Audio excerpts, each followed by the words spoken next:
안녕하세요. 성공예감 이대호입니다.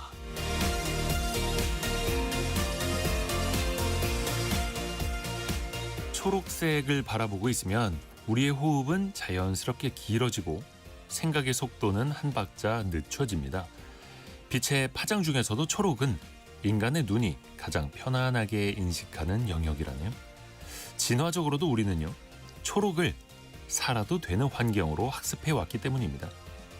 초록 계열의 색을 접할 때 뇌의 편도체 활동은 감소하고 전전두엽의 조절 기능이 강화됩니다. 불안을 담당하는 회로가 조용해지고 판단과 균형을 맡은 영역이 강해진다는 거죠. 초록색을 충분히 접한 사람일수록 충동적인 선택이 줄고 장기적 관점의 결정을 내릴 가능성도 높은데요. 미국 플로리다 대학교 메러디스 베리 박사팀이 실험 참가자들한테 산과 호수 같은 자연을 담은 사진이랑 빌딩 숲 같은 도심의 사진을 보여준 뒤에 지금 당장 적은 돈을 받을 것인가 아니면 나중에 더 큰 돈을 받을 것인가 라는 질문을 던졌습니다. 그 결과 자연 사진을 본 사람들이 도시 사진을 본 사람들보다 더 큰 미래의 보상을 선택하는 비율이 현저히 높았다는 거죠.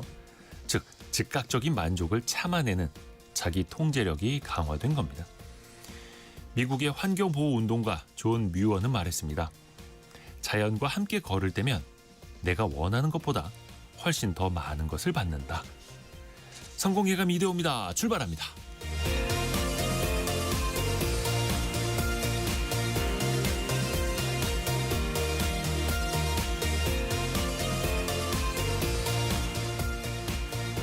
안녕하세요. 이대호입니다. 1월 19일 월요일 아침이죠. 조금 전에 이강엽님이 도로가 곳곳에 언 곳이 있다고 안전운전하세요 이렇게 보내주셨는데요. 전국 곳곳에 눈 또는 이제 비가 내린 곳들이 있어서요. 빙판길이 될 수 있으니 조심조심, 운전도 조심조심. 또 걸어 다니실 때 주머니에 손 넣고 다니시는 분들 참 많이 눈에 띄는데 이럴 때 정말 위험합니다. 손 넣지 마시고 또 장갑을 꼭 끼고 다니시는 게 더 안전하죠. 자, 오늘 경제상식 퀴즈가 나가는데요. 두 글자입니다. 정답은.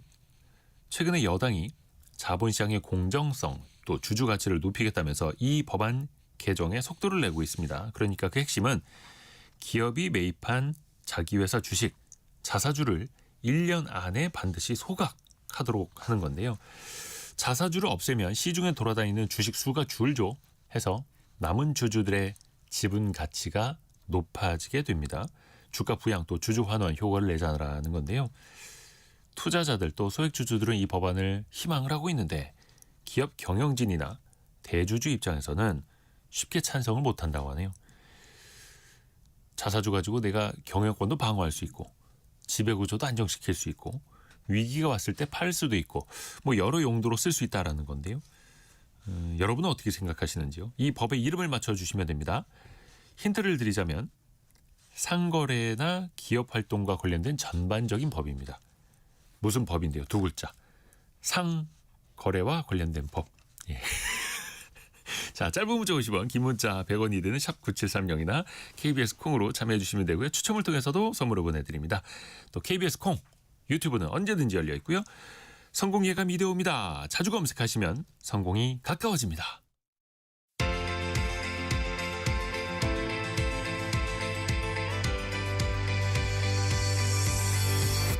KBS 1라디오 성공예감 이대호입니다. 오늘의 경제뉴스 한국경제신문 강영현 기자, 파이낸셜 뉴스 이환주 기자 함께합니다. 안녕하세요. 안녕하세요. 어떤 소식들이 있을까요? 강영현 기자. 네, 금리 인하 사이클이 종료됐다는 전망이 커지면서 지금 주택담보대출의 금리가 3%짜리는 사라지고요. 상단은 6% 중반까지 넘어섰다라는 뉴스 전해드리고요. 네. 다음으로 AI 구독 결제액이 급증하고 있습니다. 넷플릭스를 넘어서면서 이제 대중화 단계에 진입했다라는 소식까지 전해드리겠습니다. 이환주 기자는요. 네, K푸드 수출 현황부터요. BTS가 공연으로 이 숙박비가 오른 부산 상황 먼저 살펴보고요. 또 테슬라가 3천만 원대 전기차를 한국에 내놓으면서 국산 전기차 시장을 긴장시키고 있다는 소식도 준비했습니다. 네. 자, 강영현 기자가 준비한 소식부터 이게 참 반갑지 않은 건데 주택담보대출 금리가 더 올랐어요. 네, KB국민 그리고 신한, 하나, 우리은행의 지난주 금요일 기준으로 했을 때 주택담보대출의 혼합형 금리가 연 최소 4.1%에서 최대 6.3% 수준으로 집계가 됐습니다. 변동금리로 봤을 때도 최저가 이제 4%대였고 최대는 5.6%에 달했는데요. 이제 3%대 금리는 찾기 힘들다는 거예요. 네, 맞습니다. 그래서 이제 차주가 5년 전인 2021년에 고정금리로 이제 주담대를 받았다면은 이제 갱신을 해야 하잖아요. 이제 갱신할 때 금리가 2배 가까이 높아지는 걸 의미합니다. 한은의 경제통계 시스템에 따르면은 지난해 11월에 주담대 금리가 연 4.71%였는데 이게 2021년 1월과 비교해서 1.54%포인트가 오른 거거든요. 그러니까 당시에 혼합형 주담대가 5년간 고정금리를 적용하고 이제 변동금리로 전환을 하게 되는데 이럴 때 이제 기준금리 인하 사이클이 종료되면서 변동금리를 중심으로 금리가 더 오를 수 있는 상황입니다. 특히 더 문제가 되는 거는 이제 2021년 7월 이전에 대출을 받은 경우에는 총부채 원리금 상환 비율, 그러니까 DSR을 적용받지 않았었습니다. 그렇기 때문에 이 당시에 대출을 받으셨던 분들은 다시 대출을 받을 때 부담이 더 가중될 수 있는데요. DSR 같은 경우에는 원금과 이자 상환액이 기준인데 당시에 적용했던 총부채 상환 비율, 그러니까 DTI 같은 경우에는 이자 부담만 따지기 때문에 DSR이 적용이 되면은 강도가 더 높아지고 그렇기 때문에 대출금도 줄어들 수가 있는 겁니다. 그러게요. 이게 참 부동산 잡으려는 그 어떻게 보면 이제 정책의 일환일 수도 있겠고 또 한국은행이 이제는 금리 동결 기조로 또 가다 보니까 금리는 더 내리지 못하고 또 시장 금리는 또 올라가는 것도 있고 또 하나가 그러면 조금이라도 저렴한 대출로 갈아타는 것도 가능한데 이제는 대환 대출도 어려워요. 네, 사실 대한대출 은행들이 많이 서로 하려고 했었는데 최근에는 대한대출 금리를 더 높이고 있다고 합니다. 이거는 이제 막는 건데요. 지난해부터 이어진 부동산 대출 규제로 인해서 가계대출 총량이 줄어드니까 이제 은행들도 갈아타기 수요를 끌어오는 것을 꺼리는 건데요. 그래서 우리 은행으로 서로 오세요라고 했었는데 이제는 우리 은행으로 안 오셔도 됩니다. 이런 거예요. 네, 심지어는 이제 가세요 하는 분들도 있는데 갈아타기를 대출을 중단하는 한편 중도산한 수수료를 면제해 주는 것도 있다고 합니다. 그러니까 수수료를 면제해 주니까 이제 다른 은행으로 가라는 거죠. 대출 갚고 그냥 다른 데로 가세요. 네, 맞습니다. 그래서 기존 대출 고객을 이제 다른 은행으로 보내서 총량을 맞추기 위한 겁니다. 그래서 이런 상황에서 이제 가계 대출을 최대한 줄여야 하는 상황인 건데 이렇기 때문에 신규 대출로 분류되는 이제 대안 대출을 늘릴 필요가 없는 거죠. 한때는 정부가 대환 대출 많이 활성화하겠다라고 하면서 중도상환 수수료를 내려라 막 압박하고 금리 낮춰라라고 압박을 했었는데 서울 집값 잡으려다 보니까 대출 올리는 걸 또 용인을 하고 대환 대출도 결과적으로는 더 어렵게 하게 되는 거예요. 그 사이에서 고통받으시는 건 또 이제 대출 받으신 서민들일 텐데 대출 금리는 어떻게 될까요? 이 상승세가 계속 이어질까요? 쉽게 꺾이지 않을 것으로 보이는데 가장 주목을 했던 발언이 지난주 한국은행 금융통화위원회가 이제 기준금리 동결을 하면서 의결문에서 금리 인하 가능성 이것을 삭제했습니다. 이 문구를 삭제함으로 인해서 이제 시장이 금리 인하 사이클이 종료됐다라고 판단을 한 건데요. 이래서 이제 본격적으로 금리 상승기에 진입했다라는 기대가 더 커지고 있습니다. 이렇게 기준금리나 이제 시장금리의 추가 인하 가능성이 줄어들면서 금융 소비자들도 재테크 전략에도 변화가 필요하다라는 조언이 나오고 있는데요. 일단 대출에 있어서는 변동금리 비중을 줄이시는 게 좋겠습니다. 왜냐하면 상승을 하게 되면은 앞으로 변동금리가 더 오를 가능성이 크기 때문이고요. 또 예금금리 같은 경우에도 앞으로 예금금리가 오를 수 있기 때문에 만기가 짧은 상품을 중심으로 가입하시는 게 더 유리하다고 합니다. 그리고 뭐 이게 또 사실은 금리가 부동산 문제랑도 이어지는 건데 전세 사기 일당들한테 선고 내려진 게 있네요. 2억 원으로 200억 원을 가로챈 사람들이에요. 네, 부산지법에서 나온 건데요. 사기 및 사문서 위조 등의 혐의로 기소된 전세 사기 일당이 있는데 이들에게 징역 3년에서 12년까지를 선고했습니다. 이들 같은 경우에는 2018년부터 해서 약 6년 동안에 부산 등지에서 오피스텔 7채를 사들이고 이를 통해서 세입자 250명에게 보증금 약 209억 원을 받아 챙긴 혐의를 받고 있는데요. 또 보증보험을 받기 위해서 부채 비율 그리고 임대차 보증금을 허위로 기재한 임대차 계약서 85장을 주택도시보증공사 허그에 제출한 혐의도 받고 있습니다. 이들 같은 경우에는 건물 매수금이 총 296억 원이었는데 정작 그들이 실제로 지급한 금액이 2억 원에 불과한 것으로 조사가 되었습니다. 알려졌습니다. 그러니까 대부분의 금액은 기존의 임대차 보증금 반환 채무 또는 담보대출 채무를 승계하거나 보증금을 받아서 메꾼 것으로 나타났는데 특히 이들 같은 경우에는 해당 건물들이 깡통 건물이 되는 상황임을 알고 있었지만 그럼에도 불구하고 보증금 운용은 전혀 관리하지 않았고요. 또 부동산 시세는 떨어지지 않는다라는 막연한 생각을 가지고서 보증금 돌려막기 형태로 임대업을 운영하려 했던 것으로 알려졌습니다. 자, 그리고 이환주 기자 소식도 들어볼게요. K푸드 전 세계적으로 인기라고 하는데 사실은 특정 국가에 쏠리고 있어요. 예, 한국농수산식품유통공사 자료에 따르면요, 지난해 우리나라 농식품 수출액이 약 102억 달러, 우리 돈으로 15조 원으로 집계가 됐습니다. 그런데 이제 미국, 중국, 일본 등 3개국이 차지하는 비중이 약 절반, 이 46%에 달했는데요. 국가별로 살펴보면 미국이 18%, 중국이 15%, 일본이 13%로요 선두권을 형성을 했습니다. 이 4위와 5위가 베트남인데 베트남과 타이완인데 차이가 커서 각각 6%와 4% 수준이었습니다. 또 주요 수출 품목별로 봐도요, 미국, 일본, 중국 3개국 집중 현상이 뚜렷합니다. 지난해 단일 품목으로 처음으로 수출액 15억 달러를 넘어선 라면 같은 경우에는 중국과 미국을 합쳐서 40% 이상으로 가장 많았고요. 네덜란드와 일본이 각각 5% 정도였습니다. 또 김치도 일본과 미국 두 개국 수출량이 60%를 넘었습니다. 또 고추장과 된장 같은 소스류도 미국, 중국, 일본 순으로 많았습니다. 이 3개국의 우리 식품 수출이 집중됐다라는 건요, 반대로 뒤집어 말하면 아직 더 큰 시장이 남았다라는 의미도 되는데요. 지난해 수출 자료를 보면 인구 대비 우리 농식품 수출 비중이 낮은 국가로는 인도네시아, 인도가 꼽힙니다. 또 멕시코도 일본과 인구가 비슷하지만 이 수출액은 일본의 약 5%에 그쳐서요, 북미 지역의 차세대 시장으로 이렇게 꼽히고 있습니다. 또 유럽의 핵심인 독일과 프랑스 두 개국을 합쳐도 우리 식품 수출 비중이 1.5% 수준에 불과해서 이 유럽 시장도 주목해 볼 만합니다. 미국, 중국, 일본의 18%, 15%, 13%. 어떻게 보면 또 이들 나라의 GDP 규모가 크니까 그런 것도 있겠습니다만 아직 뚫지 못한 그 시장들도 잠재력이 있다라는 또 역설이 되겠고요. 자, 그리고 K-팝의 상징 BTS의 컴백이 한 2달 정도밖에 안 남았습니다. 그런데 공연 앞두고 또 이제 바가지 논란이 있어요. 예, 군을 제대하고요, 방탄소년단이 4년 만에 월드 투어 콘서트에 나섭니다. 이 우리나라 공연은 6월 12일부터 이틀간 부산에서 진행될 예정인데요. 네. 이 문제는 부산 지역 숙박업소들이 벌써부터 바가지 예약 요금을 받고 있다라는 겁니다.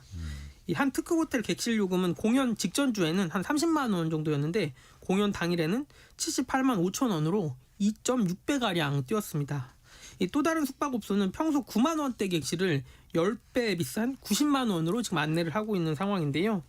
지난 2022년도에도 BTS가 부산 엑스포 유치기원으로 무료 콘서트를 열었었는데요. 당시에도 부산 지역 숙박료가 최대 30배가 가까이 오르기도 했습니다. 이거 대통령도 또 한마디 했더라고요. 바가지 요금 이번에는 잡힐까요? 어떻게 보세요? 예, 이재명 대통령은 악질적인 횡포라면서 반드시 뿌리 뽑아야 한다라고 경고를 했고, 이 적발될 경우에는 부당 이득보다 손해가 더 크도록 조치를 해야 한다라고 밝혔는데요. 이에 부산시는 QR 신고 시스템을 운영한다라고 밝혔습니다. 이 관광객이 바가지 요금을 신고하면 한국관광공사를 통해서 지자체와 관련 기관에 전달하는 식인데요. 또 합동 점검반도 꾸려서 이번 주부터 숙박업소를 상대로 현장을 확인하고 계도에도 나설 예정입니다. 근데 이게 문제는 현행법상 숙박비는 자율요금제라서 강제 인하를 강제하기가 어렵거든요. 그렇죠. 예, 그래서 이제 소비자들 같은 경우에는 이게 매년 반복되고 있는데 행정당국의 실효성 있는 개조 수준을 지적을 하면서 이 특별법이라도 제정을 해서 이런 거를 막아야 된다라고 지적을 하고 있습니다. 이게 참 어려운 문제죠. 수요와 공급에 따라서 시장 가격이 정해지는 거고 미국에서도 CES 같은 대규모 박람회 펼쳐질 때 그 주변 호텔 가격 엄청 올라가지 않습니까? 근데 그걸 법을 통해서 가격을 통제한다? 어떤 게 맞는 건지 여러분도 잘 생각을 해보시면 좋겠네요. 그리고 강영윤 기자가 준비한 소식도 또 들어볼게요. 우리 국민이 그 생성형 AI, 그래도 제가 알기로는 다른 나라 사람들보다 되게 많이 열심히 쓰는 걸로 알고 있는데 AI 구독료로 얼마를 쓸까요? 네, 한경 ACL 리서치팀에 따르면은 챗 GPT 같은 이제 주요 7개 서비스를 봤을 때 신용카드 결제 건수가 지난해 12월에 166만 6천 건에 달했습니다. 그러니까 2년 만에 지금 32배 급증한 건데요. 그만큼 사용량이 많이 늘었다고 볼 수 있겠습니다.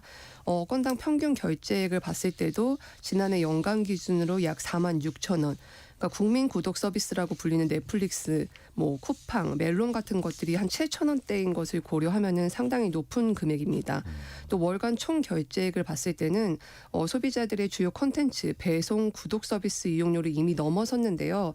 오픈 AI의 챗GPT 그리고 구글 제미나이 같이 이제 7개 서비스를 내국인 결제 금액을 봤을 때 지난해 12월에 803억 원, 그러니까 2년 만에 2000% 넘게 성장을 했는데요. 한 달에 800억이요? 네, 그러니까 연 반복 매출로 환산을 하게 되면 이게 한 9,636억 원 정도 되는데 와. 이게 넷플릭스 코리아 그리고 티빙의 연 매출을 웃도는 규모입니다. 그래서 지금과 같은 증가세가 계속 이어진다면은 올해 안에 쿠팡의 멤버십, 와우 멤버십을 넘어설 것이라는 전망도 나오고 있습니다. 그러니까 우리 국민이 1년에 특히 AI를 포함해서 그 구독료로 1조 원을 쓰고 있다. 네. 와, 어마어마합니다. 가장 많이 쓰는 건 뭡니까?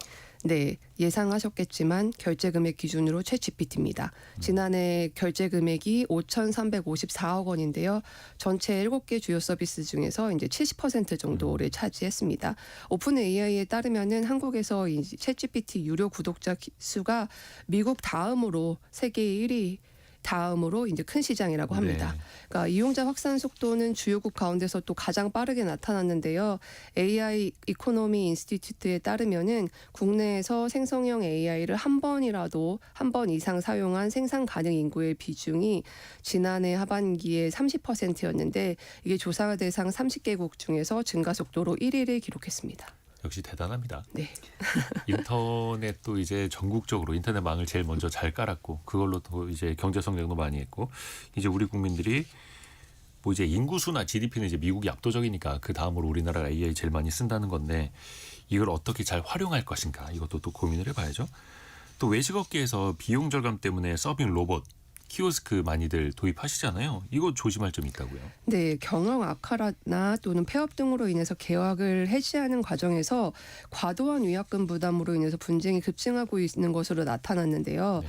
약관 분쟁 조정 협의회가 지난해 한 해 동안에 처리한 분쟁 조정 사건 442건을 분석한 결과인데 렌탈 계약 관련 분쟁이 124건으로 전체의 약 28%를 차지했습니다. 이 중에서도 이제 외식업 분야에서 발생한 분쟁이 93건으로 약 75%에 달했는데 이제 분쟁 대상 품목을 보면은 테이블 오더 태블릿이라든지 서빙 로봇, 키오스크 같이 무인화 기기가 대부분을 차지했습니다. 왜 그런가 하면은 이제 중소 외식 업체가 경기 불황이라든지 경영 악화로 인해서 폐업을 하거나 또 계약을 중도에 해지하려고 하면은 예기치 않은 거액의 비용을 청구받아서 이제 분쟁으로 이어지는 건데요.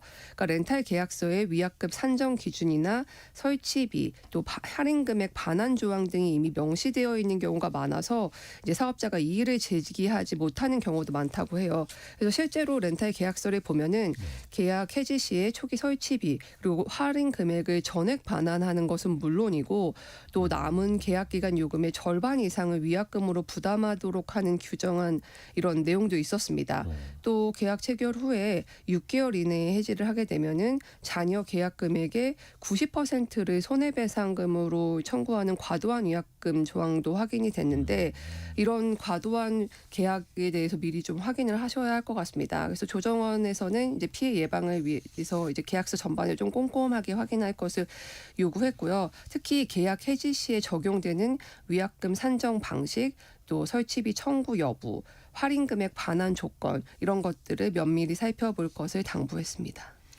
그렇죠. 장사 안 돼서 폐업을 하는데 손해배상까지 내가 물어내야 되고 위약금도 수개월치를 더 내야 된다. 억울할 수밖에 없겠죠. 자, 이환주 기자가 준비한 소식도 들어볼게요. 테슬라가 가격을 공격적으로 내리고 있나 보네요. 예, 그 보급형 전기 세단 모델 3의 국산 판매 가격을요 대폭 낮추면서 국내 전기차 시장의 판을 흔들고 있는 상황입니다. 이 보조금을 전부 다 받으면 3천만 원 후반대에 실구매가가 가능할 것이라는 관측이 나오는데요. 이 국내 전기차 신차 가격대가 통상 한 4천만 원에서 5천만 원 선에 형성이 돼 있다는 점을 감안을 하면요. 이번 가격 정책으로 인해서 소비자들의 이 대기 수요를 자극할 가능성이 큽니다. 아무래도 국내 자동차 업계에 타격이 있을 수밖에 없을 텐데요. 예, 맞습니다. 현재 전기차 보조금 정책 같은 경우에는요, 국산차에 조금 더 많은 액수가 돌아가도록 설정이 돼 있습니다. 그런데 이제 테슬라 같은 회사들이 중국에서 대량 생산을 통해서 가격 경쟁력을 확보해서 국산차의 입지가 지금 줄어들고 있는 상황인데요. 이 테슬라 전기차는 국고 보조금, 지자체 보조금을 다 받으면 3천만 원대 후반에도 구매가 가능해집니다. 이에 따라서 현대차, 기아차의 동급 경쟁 모델의 판매가 위축될 가능성이 지금 큰 상황인데요. 현대차, 기아차에 할인을 적용하지 않고 현재 가격대로만 전기차를 판다면요. 네. 국고 보조금과 지자체 보조금 등을 더해줘도 이 동급 모델 대비 이 실구매가가 모델 3와 비슷하거나 오히려 더 높은 수준이 되는 셈입니다. 이 시장에서는 이 모델 3의 질이 더 좋다라고 판단을 하고 있거든요. 또 2천만 원대로 가성비를 내세운 중국 전기차 제품들도 현대, 기아차에겐 고민입니다. 이 품질은 테슬라, 가격은 중국차, 국산 전기차 업체들이 이 샌드위치에 끼인 상황이라는 분석이 나오는데요. 이 기후에너지 환경부에 따르면 지난해 국산 전기 승용차 비중이 52%를 기록을 했는데요. 네. 이 2022년에 국산 전기차 비중이 69%였는데 지금 꾸준히 하락을 하고 있고 이 상황이면 올해는 이 과반 점유율도 뺏길 수 있다라는 우려가 나옵니다. 외산 전기차 때문에요. 근데 현대차는 오늘 주가가 7% 이상 폭등을 하네요. 근데 이제 그동안에는 자율주행차 이런 것 때문에 우려가 좀 많았었는데 엔비디아 손을 잡기로 하고 또 로봇 신기술도 선보이면서 현대차는 처음으로 시가총액 90조 원을 현재 또 넘어서고 있네요. 한국경제신문 강영현 기자, 파이낸셜 뉴스 이환주 기자 함께했습니다. 고맙습니다. 감사합니다.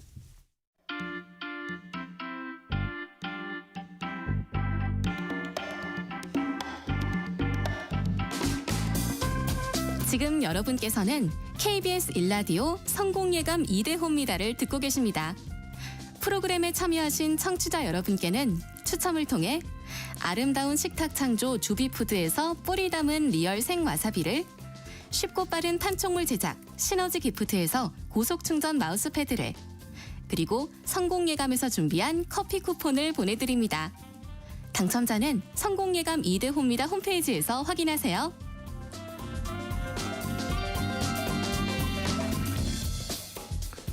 경제상식 퀴즈 한 번 더 나갑니다. 여당이 잠시만요. 물 마시다가 아까 살에 걸렸습니다. 잠시만요. 죄송합니다.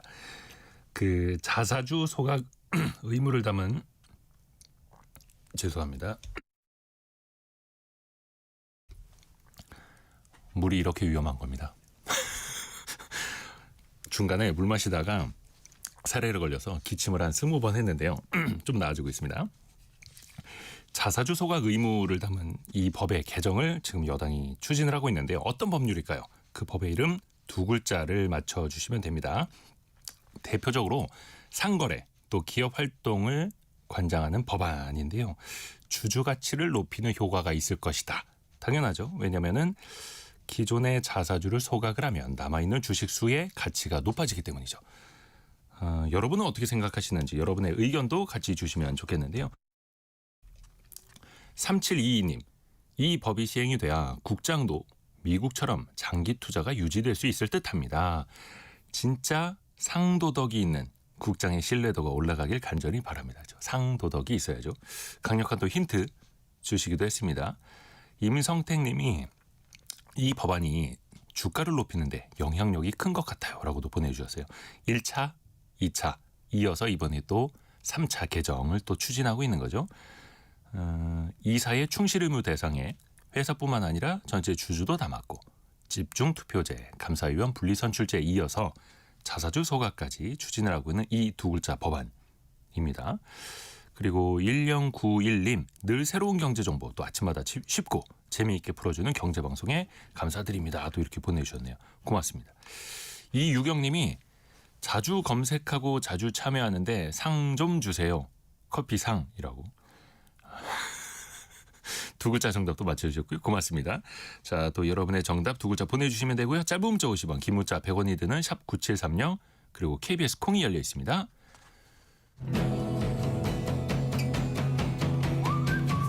오늘의 움직임에 주목하고 세상의 흐름을 놓치지 않습니다. 여러분의 내일을 응원하며 성공의 열쇠를 함께 찾아갑니다. 성공예감 이대호입니다.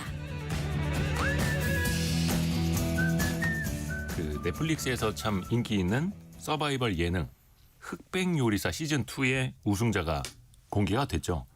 저는 안 봤습니다만 이거 누군지 말씀드리면 그래도 안 될 것 같고. 근데 1등 상금이 3억 원이라고 합니다. 근데 여기에도 세금을 뗄까요? 얼마나 뗄까요? 슬기로운 세무 생활 시간에 이것도 한번 재미있게 들어보실까요? 누리세무그룹 김철훈 세무사와 함께합니다. 안녕하세요. 안녕하세요. 김철훈 세무사입니다. 우승 상금이 3억입니다. 네, 엄청나죠. 여기도 당연히 세금 떼겠죠. 그럼요. 흑백요리사 우승이 이제 결정이 됐는데요. 네. 아무리 맛있는 요리로 이제 우승을 했다 하더라도 세금은 피할 수가 없습니다. 상금 3억 원이 고스란히 내 통장에 찍히는 게 아니에요. 쉽게 설명을 드릴게요. 이런 경연 대회에서 이제 상금을 받으면요, 세금은 이 분류상 일반적으로는 기타 소득에 해당을 하게 됩니다. 이렇게 월급처럼 매번 내가 따박따박 받는 게 아니라 어쩌다 갑자기 한 번에 들어온 돈이라서 그러는데요. 근데 여기서도 중요한 포인트가 있습니다. 이렇게 다수가 여러 사람들이 이렇게 순위를 경쟁하는 대회 같은 데서 받은 상금은요. 네. 그 비용을 80%만큼은 아무것도 묻지도 따지도 않고 비용으로 인정을 해주게 됩니다. 상금의 80%를 마치 비용처럼 인정해 준다고요? 인정을 해줍니다. 예. 예를 들어서 이제 흑백요리사 같은 경우는 쉽게 말해서 이 상금 타려고 이 셰프분이 요리 연습도 해야 되고요.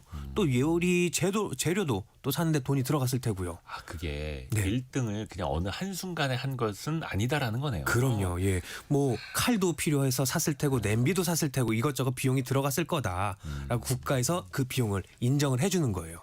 그러니까 그 대회가 펼쳐진 그 1시간만 잘한 게 아니니까. 그럼요. 그런 식으로 이제 계산을 해보면 상금 3억 원에서 비용으로 인정해주는 80% 2억 4천만 원을 빼면 세금을 계산하는 이 기준이 되는 금액은 6천만 원이 되는 거고요. 이 6천만 원에 대해서 기타 소득세와 지방소득세 22%를 적용을 하면 세금은 한 1,320만 원 정도가 될 거예요.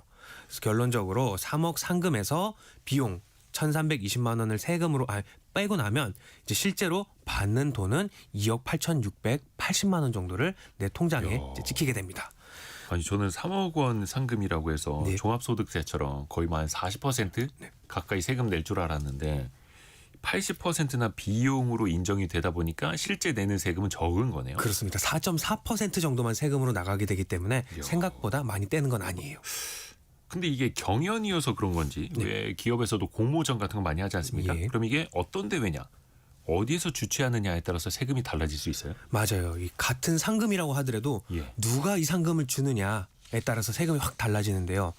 일반 기업들이 이제 주최하는 공모전 같은 경우는 세금을 부과하는 과세 대상입니다. 그래서 민간 기업이 주최한 뭐 공모전 상금은 기타 소득으로 분류가 되는데, 근데 여기서 주의할 게 있어요. 민간 기업이 주최한 공모전에도 이 참가를 누가 하느냐에 따라서 세금이 또 달라지는데요. 누구나 참여할 수 있는, 참가할 수 있는 이렇게 여러 사람들이 순위 경쟁하는 대회에서 받은 상금은요, 조금 전 말씀드렸듯이 80%만큼은 경비로 인정을 받을 수가 있어요. 그래서 상금을 타기 위해서 들어간 비용이 없다고 하더라도 상금의 80%만큼은 비용으로 인정을 해줘서 결과적으로는 상금의 4.4% 정도만 세금을 내게 되는데, 예를 들어서 전국 노래자랑 같은 경우는 네. 아무나 참가를 할 수 있잖아요. 그렇죠. 그래서 이렇게 이 전국 노래장에서 자랑에서 상금을 타기 위해선 뭐 노래방도 가서 연습도 하고 아무 옷이나 입고 나갈 수 없으니 의상비 뭐 이런 것들 비용 많이 들었을 거라고 해서 80%는 국가에서 인정을 해줍니다. 그런데요, 이렇게 아무나 참가하는 게 아니라 특정인만을 대상으로 하는 대회가 있어요. 예를 들어서 우리 회사 직원들만 참가해서 하는 사내 경진 대회. 이런 건 우리 회사 직원들만 참가할 수 있기 때문에 네. 80% 필요 경비를 인정을 안 해줍니다. 이 경우에 이제 상금 전체에 대해서 22% 세금을 내야 돼요. 꽤 크죠? 이게 사내 경진 대회냐? 네. 아니면 전 국민 중에 지원자들이 참여할 수 있는 거냐? 네, 누구나 이게 참여할 또 수 있느냐? 세금 차이가 엄청나네요. 네, 그래서 민간 주체인데 누구나 참여 가능하면 4.4%, 특정인만 참가 가능하면 22%이니까 공모전 참여할 때 참고하시면 좋을 것 같습니다. 물론 이제 경쟁률은 민간 주체 네. 누구나 참여 가능할 때 더 높긴 한 거죠. 맞습니다. 그리고 또 하나가 홈쇼핑이 됐든 대형 마트가 됐든 왜 경품 걸리는 것들이 있어요. 네. 김종근 님도 오픈하는 큰 마트에서 이벤트 당첨 상금이나 상품 주는데 세금은 본인 부담이라고 하던데요? 라고 물어보셨거든요. 네. 어떻게 되는 거예요? 예, 여기에도 당연히 세금을 내야 되는 건데요. 이 받는 상품이 돈, 현금이 아니라 물건이라고 하더라도 세법에서는 똑같이 소득으로 보게 됩니다. 그래서 상품은 현금이랑 같은 동일한 가치가 있다고 보기 때문에 소득으로 분류가 돼요.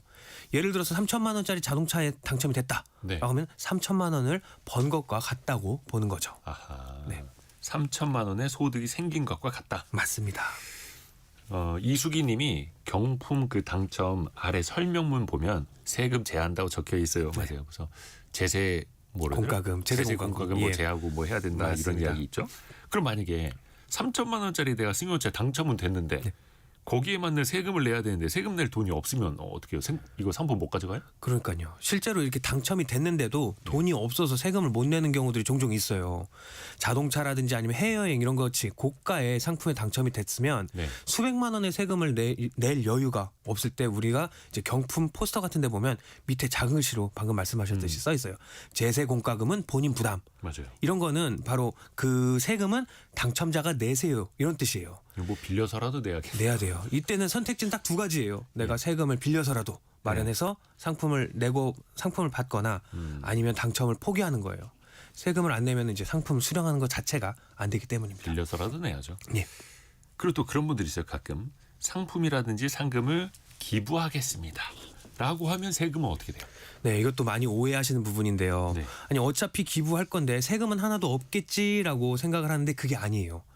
일단은 상금을 받는 순간 그거는 이제 본인의 소득이 되는 거예요. 세금을 내야 나를 됩니다. 거쳐가는 거예요. 네, 맞습니다. 그래서 기타 소득세는 원천징수로 먼저 한번 떼고 나머지가 지급이 될 거고요. 상금이 뭐 3억 원이면 약 뭐 1,320만 원 세금으로 빠지고 2억 8,680만 원 정도 통장에 찍히게 되는데 그 다음에 그 돈을 기부를 하면은 바로 세금이 0이 되는 게 아니라 다음에 5월 달에 종합소득세 신고를 하면서 기부금 세액 공제라는 걸 통해서 예, 제가 세액 공제를 받게 됩니다. 근데 그게 100% 되는 게 아니라 기부한 금액의 15%에서 30% 정도를 세금을 통해서 돌려받게 되는 거예요. 그리고 또 주의할 점은 아무데나 기부를 한다고 해서 공제되는 게 아니고 정부에서 인정한 기부금 단체여야 됩니다. 그리고 그 공제 한도도 있기 때문에 그 다 잘 챙겨서 계산을 해봐야 됩니다. 그래서 결론적으로 세금을 아예 안 내는 건 아니고 일부를 돌려받는 구조라고 이해를 하시면 될 것 같습니다. 내가 받아서 바로 기부를 했지만 어찌됐든 간에 세법상으로는 나를 거쳐간 것으로 예. 인정을 해야 된다라는 거예요. 그리고 아까 김성희님을 비롯해서 복권 당첨금의 세금 얼마나 되나 이거 궁금해하시는 분들 많아요. 네. 그러니까 1등 당첨될 준비하고 계시는 거. 예, 맞습니다. 세금 낼 준비하시는 거죠. 예. 얼마나 떼요 로또 1등은? 이 세금은 진짜 저도 진짜 내고 싶은 세금인데요. 저도 매주 복권 사면서 이 세금 좀 내고 싶다 생각을 합니다. 네. 근데 이제 복권 당첨금 같은 경우는요. 세금이 꽤 셉니다. 경연대회, 조금 전 말씀드렸던 경연대회 상금보다 훨씬 많이 떼는데요. 네. 왜냐하면 복권은 이제 기타 소득으로 같이 인정은 되긴 하지만 필요 경비 80% 인정해 주는 게 없기 때문에 전체 상금에 대해서 세금이 매겨집니다. 그래서 상금의 80%만큼을 인정을 해주는 경연대회와는 완전히 다른데요. 세율도 그 금액에 따라서 좀 다릅니다. 복권 당첨금이 200만 원까지다 라고 하면 비과세예요. 세금은 하나도 없어요. 200만 원에서 3억까지다. 여기는 그 당첨금의 22%, 3억이 넘어가면 33%나 돼요. 3분의 1이에요. 사실 이렇게 좀 높은 세율이 로또 때문에 생긴 세율이긴 한데 로또에 당첨되면 3분의 1이 세금이란 뜻이에요. 그래서 예를 들어서 로또 1등에 내가 당첨이 됐다. 그래서 상금이 30억이다. 라고 하면은 그중에 3분의 1인 대략 한 10억 정도가 세금으로 빠지게 됩니다. 그래서 이제 로또 1등 당첨되면 뭐하지 꿈꾸실 때는 세금 미리 30% 떼놓고 계산을 하시는 게 좀 더 현실적이 될 거고요. 1등 10억이지만 실제로 한 7억 정도 손에 들어온다. 예, 이렇게. 맞습니다. 뭐 꿈이라도 꿔보는 거죠. 네. 네. 그리고 또 연금 복권도 많이 궁금해 하시는데 네. 연금 복권 1등은 한 달에 700만 원씩 20년 동안 계속 받는 금액인데 여기에는 22% 세율이 적용돼서 한 달에 내 통장에 꽂히는 돈이 546만 원 정도 를 20년 동안 매달 받게 됩니다. 보통 이제 연금 소득세는 예. 3.3에서 5.5%로 굉장히 낮잖아요. 네. 노후를 대비하는 거니까. 예. 근데 연금 복권은 연금이 아닌 아니죠. 거네요. 사실 세법상으로는. 네, 연금처럼 네, 받는다기 때문에 기타 소득으로 내게 됩니다. 아, 기타 소득. 그래서 연금 소득세율이 아니라 22%로. 예. 혹시 세금을 안 내도 되는 상금, 세금 안 내도 되는 상품도 있을까요? 예, 두 가지 종류가 있는데요. 먼저 첫 번째는 이제 국가라든지 지방자치단체를 통해서 받는 상금은 비과세입니다. 그래서 국가에서 하든지 아니면 지자체에서 하는 공모전 같은 경우는 상금 금액이 아무리 커도 세금은 없고요. 아하, 어차피 나라에서 주는 건데 네. 나라에서 다시 세금을 떼가는 거는 앞뒤가 안 맞으니까요. 맞습니다. 그리고 또 두 번째는 이제 많이 알고 있는 건데 필요 경비를 빼고 나서 순수한 이제 기타 소득 금액이 5만 원 이하면 과세하지 않아요. 예를 들어서 뭐 80% 필요 경비가 적용되는 상금이라고 한다면 25만 원까지는 네. 이렇게 역산을 해보면 세금이 없기 때문에 그래서 25만 원까지는 20%가 딱 5만 원에서 뭐 기타 소득세를 과세하지 않습니다. 그러니까 소액 상금일 경우에는 네. 괜찮네요. 저희 성공예감의 커피 쿠폰이 그런 해당되겠죠. 아, 그럼 이제 어차피 예. 세금 뗄 것도 없다. 네, 맞습니다. 세금 안 떼죠. 네, 가슴 아픈 얘기네요. 더 드려야 되는데. 근데 이게 여러 번 누적될 수도 있잖아요. 소액 상금인데 여러 번 받을 수도 있잖아요. 네, 여기서 이제 많이 헷갈려 하시는데요. 네. 과세 최저한 5만 원이라는 거는요. 한 건 한 건 건별당 기준이에요. 한 번 받을 때마다 5만 원 이하면은 그 건에 대해서는 세금이 없습니다. 그래서 5만 원짜리 상금을 10번을 받든 20원을 받든 각각 다 한 건당 계산하기 때문에 비과세가 됩니다.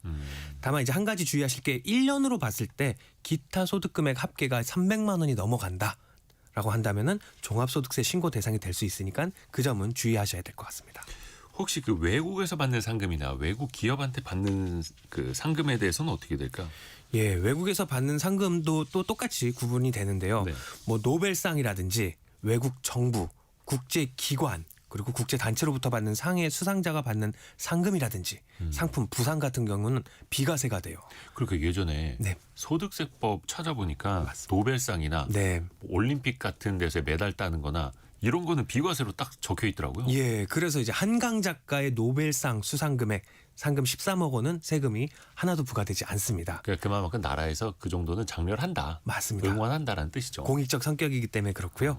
반면에 이제 외국 기업이 주최하는 일반 공모전이라든지 이제 상업적 대회 상금 같은 경우는 해당이 안 되기 때문에 국내에서 받는 상금과 똑같이 기타 소득으로 과세가 됩니다. 그래서 정리를 하면 외국 상금이라고 해서 다 비과세는 아니고 공익적 성격의 국제기관이나 정부 차원의 상만 해당된다고 기억하시면 될 것 같습니다. 그러면 이런 세금은 아까 그 원천징수 예. 그것도 말씀해 주셨는데 알아서 떼가는 겁니까? 아니면 나중에 또 한번 신고를 해야 돼요? 네, 두 가지 다 해당이 되는데요. 단계가 두 번이에요.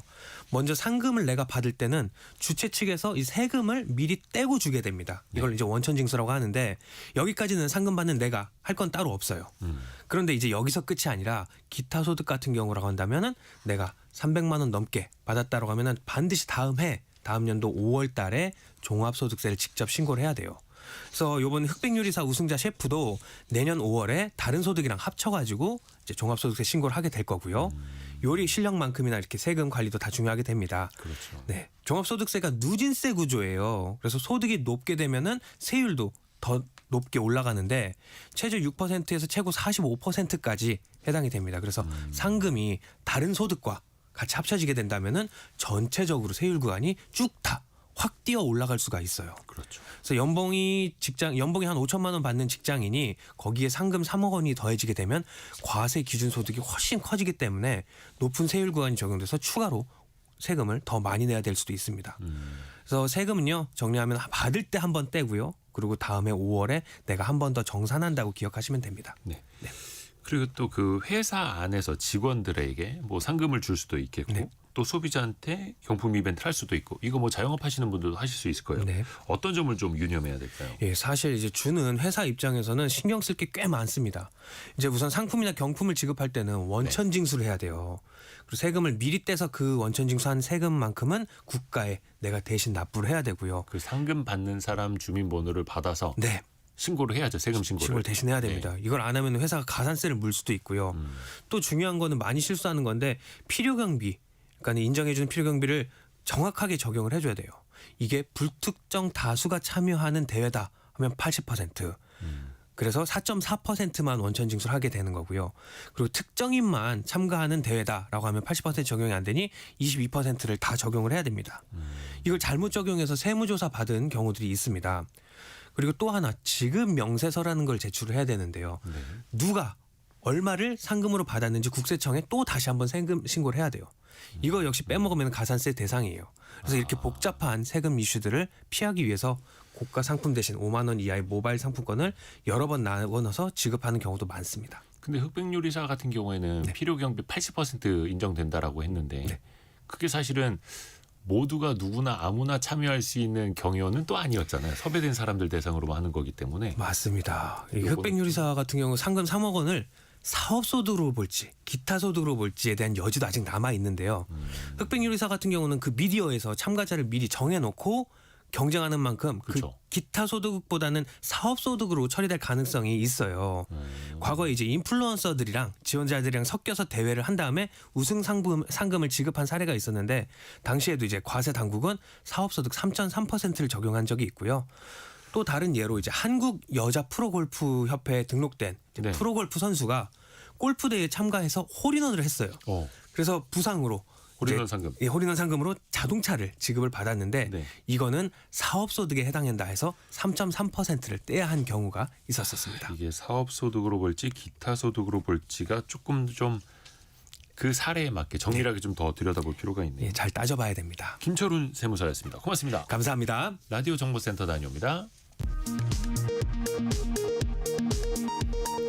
트럼프 미국 행정부가 자국 내 반도체 투자 확대를 요구하며 관세 압박 수위를 연일 높이는 가운데 청와대는 양국이 합의한 불리하지 않은 대우 원칙에 따라 협의에 나가겠다고 밝혔습니다. 강선우 의원 측에 공천 헌금을 건넨 의혹을 받는 김경시 의원과 의혹 핵심 인물로 지목된 강희원 전 보좌관 남모 씨가 어제 각각 경찰에 출석해 세 번째 소환 조사를 받았습니다. 최상병 사망 사건 때 이른바 국방부 괴문서 작성에 관여한 육군 군 법무관들에 대한 징계 절차가 진행 중입니다. 국방부 감사관실은 최근 해당 군 법무관 2명의 징계를 요구했습니다. 현지 시간 18일 스페인에서 두 고속열차가 정면 충돌해 최소 21명이 숨지고 100여 명이 다쳤습니다. 지금까지 라디오 정보센터 뉴스 정원나였습니다. 오늘 원달러 환율은 1,471원 움직이고 있네요. 1,470원대. 요즘 달러 자산 투자하시는 분들 참 많이 늘고 있는데 지난해 달러 보험도 4만 건 넘게 판매됐다고 합니다. 2년 사이에 9배 늘어난 건데요. 그런데 또 최근에 금융당국이 이 달러 보험 불완전 판매 가능성이 있다 이러면서 제동을 걸고 나섰다고 하는데요. 이게 어떤 건지 또 어떻게 된 건지 살펴보시죠. 돈워리 투자백서 시간. 어서민의 성선화 대표입니다. 성 대표님 안녕하세요. 네, 안녕하세요. 우선은 달러 보험이라는 좀 낯설거든요. 어떤 상품이에요? 네. 제 달러 보험 같은 경우에는 말 그대로 보험료를 달러로 내고 나중에 이제 보험금이나 해지 환급금도 달러로 받는 보험이라고 할 수가 있습니다. 이제 구조를 보면은 핵심이 두 가지인데 이제 첫째는 보험 기능이 있다라는 거, 그리고 둘째는 이제 환율에 베팅하는 성격이 있다라는 거죠. 저도 사실 이 달러 보험이라고 해가지고 역시 보험사들이 이렇게 상품을 판매하는 데는 대단하다는 생각이 드는데 일단은 이 보험 상품 같은 경우에는 결국에는 우리가 일반적으로 알고 있는 보험인데 그냥 이제 매달 원화로 내면 보험사가 그걸 달러로 바꿔서 적립을 하고요. 그 적립금을 뭐 달러 자산이나 뭐 주로 미국 채권, 뭐 달러 예금 같은 걸로 운용을 하는 거죠. 그리고 또 만기 시점에 달러로 돌려받고 그때 만약에 환율이 높으면 원화 수익이 커지는 구조다라고 할 수가 있습니다. 그래서 사실 우리가 알고 있는 그 보험 상품과 동일한 구조인데 환율이라는 게 거기에 덧붙여져 있다 이렇게 이해를 하시면 쉽습니다. 다른 보험이랑 똑같은데 달러로 내고 달러로 받는다. 네. 근데 최근에 5대 은행의 달러 예금 잔액이 좀 줄었다고는 하는데 달러 보험 판매는 늘었다고 해요. 이건 어떤 네. 차이일까요? 사실 이제 달러 예금 같은 경우에는 일단 금리가 높지가 않거든요. 그러니까 달러 예금도 사실은 어떻게 보면 예금이라고 했지만은 우리가 뭐 그 적금처럼 금리가 높은 상품이 아니기 때문에 결국에는 환율에 베팅하는 성격이거든요. 근데 지금 이미 환율이 많이 올랐기 때문에 예전에 달러 예금을 넣어놓던 분들 같은 경우에는 그 환차익을 실현하기 위해서 지금쯤은 사실 만약에 1,500원 간다라는 생각이 든다라고 하면 와 지금 이제 좀 있다가 달러 예금을 해지해야지 이런 생각에서 할 수가 있거든요. 근데 이제 달러 보험 같은 경우에는 조금 다른 게 이제 매달 보험금을 내는 형태다 보니까 달러 자산에 분산 투자를 한다. 이런 개념이 또 덧붙여지는 거죠. 네. 뭐 예금 같은 경우에 한 번에 목돈을 딱 넣는 게 있지만 달러 예금 자산 보험 같은 경우에는 꾸준히 적립식으로 그러니까 환율에 대한 리스크를 뭐 분산한다 이렇게 보다 보니까 지금 오히려 예금에서 돈을 꺼내서 보험 쪽으로 가고 있는 게 아닌가 뭐 이렇게 보여집니다. 근데 보험은 보험이잖아요. 네, 맞습니다. 근데 이게 사람들은 은근히 환차익에 대한 기대감도 좀 있는 것 같고 이게 네. 투자처라고 볼 수 있을까요?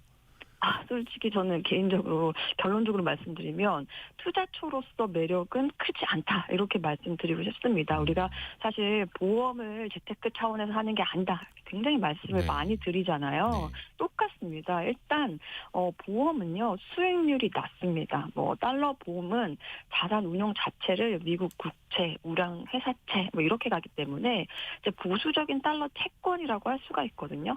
그러니까 이제 뭐 연수익률이 결국에는 한 2에서 3%대 물론 상품별로 차이가 있을 수는 있지만 수익률이 높지가 않다라는 거 하고 제가 이게 재테크로서 그렇게 매력적이지 않다라고 말씀드리는 이유는 비용이 많이 들기 때문입니다. 보험은요 초기에 몇 년간 사업비가 굉장히 많이 나간다라고 그렇죠. 할 수가 있습니다. 네. 그러니까 뭐 수수료 차원에서 물론 이제 보험 사업비가 뭐 상품마다 굉장히 뭐 차이가 있겠지만 제가 알기로는 그래도 적어도 한 5% 이상 나가는 보험들도 충분히 있거든요.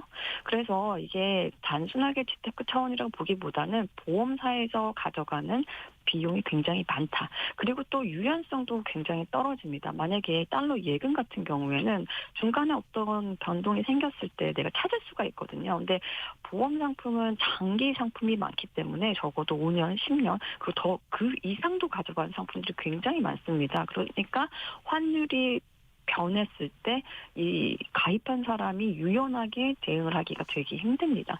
그래서 저는 만약에 내가 달러 보험을 꼭 하고 싶다라는 분들 같은 경우에는 예를 들어서 내가 유학을 간다던가 그러면 뭐 이민을 간다던가 뭐 해외 체류 자금이 필요하다. 그래서 미래에 달러로 써야 할 돈이 꼭 필요하다라고 할 경우에 그것도 한 5년 정도로 짧게 좀 기간을 가져가서 조금 목돈을 마련하는 게 어떻겠나. 그거는 사실은 뭐 나쁘지 않다라고 볼 수 있는데 굳이 뭐 이민 가는 것도 아니고 해외 유학 자금이 필요한 것도 아닌데 뭐 환율에 베팅한다는 이유로 달러 보험을 가입한다? 이거는 좀 굳이 해야 되나라는 생각이 좀 듭니다. 근데 이게 또 어찌됐든 간에 달러로 내고 달러로 받는 이제 달러 보험이라고 하는데 네. 환율에 따라서 내야 할 돈도 달라지고 받는 네. 돈도 당연히 달라지는 거잖아요. 네, 요 부분도 조금 이해를 하셔야 되는데 네. 이제 납입 단계와 수령 단계로 나눠서 볼 수가 있거든요. 먼저 보험료를 낼 때를 보면 네. 이제 대부분 원화로 이제 보험료를 내다 보니까 이제 보험사는 그 시점에 환율로 바꿔서 이제 적립을 하게 됩니다. 그래서 보험 기간 중에 환율이 상승을 한다라고 하면 같은 보장 구조라고 해도 원화 기준으로는 가입자의 보험료 부담이 늘어나는 구조가 되는 거죠. 왜냐하면 이제 환율이 오를수록 같은 달러 보험료를 내기 위해서 더 많은 원화가 필요한 거죠. 그렇죠. 그래서 일단 이 부분에 있어서는 이제 앞으로 환율이 오른다라고 하면 달러 보험 자체는 굉장히 불리합니다. 근데 이제 만약에 보험금을 받을 때 만기 시점에 뭐 보험금이 달러로 확정이 되게 되거든요. 그러면 이제 이거를 원화로 바꿔서 받게 되는데 이때는 사실 뭐 환율이 높다라고 하면 좋은 거죠. 근데 만약에 반대로 이때 환율이 하락해 있다 이럴 수도 있거든요. 사실 저는 환율의 변동이라는 거는 지금 계속 달러가 환율이 이제 오르고 있어 강달러이니까 앞으로도 계속 그럴 거다라고 생각하는 건 조금 리스크가 있다라고 보고 있거든요. 근데 내가 만약에 이 보험금을 받는 시점에 환율이 하락해 있으면 이때는 또 이제 내가 받는 보험금이 좀 줄어들 수가 있습니다. 그렇죠. 그래서 요거는 내가 납입할 때 아주 최악인 경우는 내가 납입할 때는 환율이 계속 올랐었는데 내가 받을 때는 환율이 계속 떨어지고 있다. 그럼 사실 또 손해를 볼 수도 있는 구조라고 볼 수가 있습니다. 또 이게 어찌됐든 간에 보험이고 또 달러로 내다 보니까 네. 금리도 좀 신경을 써야 될 것 같은데요. 네, 맞습니다. 달러 보험 같은 경우에는 환율뿐 아니라 또 해외 금리도 같이 봐야 되는 상품이거든요. 해외 금리까지요. 네, 맞습니다. 왜냐하면 이 보험 상품이 구조적으로 이제 향후에 지급해야 될 보험금을 위해 가지고 이 보험사들이 이 소비자가 납입한 보험료의 일부를 준비금으로 적립을 하게 아하. 되어 있습니다. 근데 이 적립금에 어떤 이유를 적용하느냐에 따라서 이제 달러 보험도 두 가지로 나뉠 수가 있거든요. 이제 하나를 금리 확정형, 다른 하나는 금리 연동형이라고 할 수가 있습니다. 근데 요즘에 많이 팔리고 있는 상품이 이제 금리 연동형 달러 상품이거든요. 네. 그렇다 보니까 금리 연동형 같은 경우에는 적립 이유를 정할 때 이제 보험사가 운용하는 해외 채권 금리, 그러니까 미국 국채 금리나 달러 표시 채권의 금리를 반영하게 됩니다. 아하. 그래서 만약에 해외 시장 금리가 하락을 하면 적립 이율이 낮아지고 그 결과 보험금도 줄어들 수 있는 구조인 거죠. 원래 보험이라는 게 참 어려운데 달러 네. 보험은 또 거기에다 신경 써야 될 변수가 맞습니다. 더 있는 거예요. 이거 네. 역시 보험이니까 중간에 해지하면 손해 보지 않을까요? 맞습니다. 사실 보험은요, 이거는 절대 중간에 해지를 하면 안 되는 상품이다. 저는 이렇게 생각을 하거든요. 네. 왜냐하면 내가 초기에 사업비를 되게 많이 내는데 이걸 중간에 해지를 해버린다라고 하면 보험사만 좋은 일을 시키는 일이 됩니다. 그래서 중간에 해지를 하게 되면 손실이 크게 나는 구조라고 할 수 있고, 특히 이제 환율의 문제라기보다는 네. 뭐 보험 상품 설계 자체의 문제라고 할 수가 있거든요. 그래서 초기에 이제 뭐 보험료, 설계사 수수료, 각종 어떤 사업비 같은 것들이 포함이 되어 있으니까 네. 이거를 가입하실 때는 이거는 절대 해지를 안 한다, 안 해야겠다, 이런 생각으로 꼭 가져야 됩니다. 달러 보험에 대해서 살펴봤습니다. 어서민의 성선화 대표였습니다. 고맙습니다. 네, 감사합니다. 감사합니다. 오늘 환율은 1,471원 정도에 있고요. 코스피는 약보합으로 출발했다가 다시 강보합으로 돌아섰습니다. 오늘 삼성전자는 좀 쉬어가고 있습니다만 현대차가 7% 이상 올라가고 있는데요. 2부에서는 개미스쿨 시간이 기다리고 있습니다. 코스피 5천 시대 얼마 남지 않았는데요. 현재 또 미래는 어떻게 될까요? 홍준욱 대표와 같이 한번 또 생각 나눠보시죠. 10시 5분에 금방 다시 뵙겠습니다.